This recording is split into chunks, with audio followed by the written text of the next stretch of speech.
টুনি ছাগল পুষতে খুব ভালোবাসতো। তার খামারে 4টি ছাগল ছিল।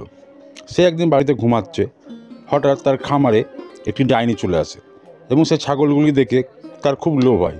তখন ডাইনিটি একটি ছাগল তুলে নেয় এবং সে সেখান থেকে চলে যায়। টুনি সকালবেলায় খামারে এসে দেখে 4টি ছাগলের মধ্যে একটি ছাগল নেই। তখন সে চিন্তায় পড়ে যায়, কী করবে কিছু বুঝতে পারে না। তখন সে মনে মনে একটি ফন্দি আঁটে। সে টুনি একটি ফাঁদ লাগিয়ে সে ঘুমোতে চলে যায়।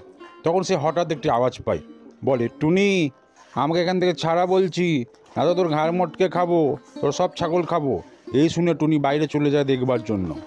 টুনি তার খামারে গিয়ে দেখে তার জালে একটি ডাইনি পড়েছে ছাগল চুরি করতে গিয়ে। তখন ডাইনিটি বলে, টুনি, আমাকে এখান থেকে ছাড়া, না তো তোর সব ছাগল ছানা আমি খেয়ে নেব।